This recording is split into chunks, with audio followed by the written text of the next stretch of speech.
اللہ اللہ بول بندے، اللہ اللہ بول۔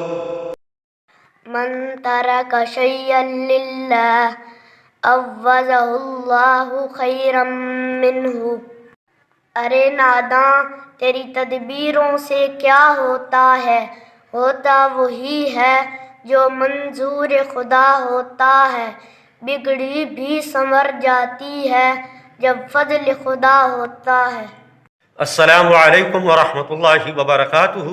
ناظرین کرام، یہ جو مشہور ہے، کہا جاتا ہے کہ اگر رات کو گھر میں جھاڑو دیں گے تو رزق میں بے برکتی کا ذریعہ ہے، اس کی کوئی حقیقت نہیں ہے۔ اور ناظرین یہ بھی مشہور ہے، کہا جاتا ہے کہ اگر ایسا کنگھا سر میں استعمال کریں گے جس کے کچھ دندانے ٹوٹے ہوئے ہیں تو یہ بھی رزق میں بے برکتی کا ذریعہ ہے۔ ناظرین اس کی بھی کوئی حقیقت نہیں ہے۔ اور ناظرین یہ بھی مشہور ہے، کہا جاتا ہے کہ اگر روٹی دانتوں کے ذریعے توڑیں گے تو یہ رزق میں بے برکتی کا ذریعہ ہے، اس کی بھی کوئی حقیقت نہیں ہے۔ ناظرین اس طرح بہت ساری باتیں ہیں جو یار لوگوں نے سوشل میڈیا پہ مشہور کی ہوئی ہیں، جن کا حقیقت کے ساتھ کوئی تعلق نہیں ہے۔ تو آئیے میں آپ کو بتاتا ہوں کہ رزق میں برکت کا ذریعہ کون سی چیز ہے اور رزق میں روزی میں بے برکتی کا ذریعہ کیا چیز ہے۔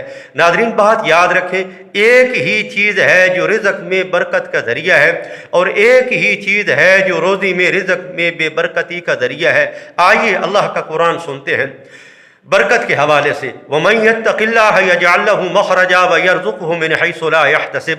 ترجمہ یہ ہے کہ اگر تم تقوی والی زندگی اختیار کرو گے، تقوی کے ہار پہنو گے، اللہ کی فرما برداری اختیار کرو گے تو اللہ تعالیٰ تمہارے لیے تمام راستے ہموار کر دے گا، اور اللہ رب العزت تمہیں وہاں سے رزق پہنچائے گا جہاں سے تمہارا وہم و گمان بھی نہیں ہوگا۔ تو ناظرین یہ آیت میرے اور آپ کی ضمیر پہ دستک دے رہی ہے کہ اللہ کی فرما برداری رزق میں برکت کا ذریعہ ہے۔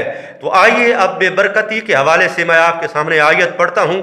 وَمَا أَصَابَكُم مِّن مُّصِيبَةٍ فَبِمَا كَسَبَتْ أَيْدِيكُم۔ تمہیں پہنچنے والی ہر پریشانی، ہر دکھ، ہر مصیبت وہ تمہارے اپنے ہاتھوں کی کمائی ہوتی ہے۔ اللہ رب العزت ہم سب کو اپنی فرما برداری کی حلاوت اور مٹھاس نصیب فرمائے۔ دعاؤں کی درخواست، آپ کا میزبان طاہر جمیل۔ السلام علیکم ورحمۃ اللہ وبرکاتہ۔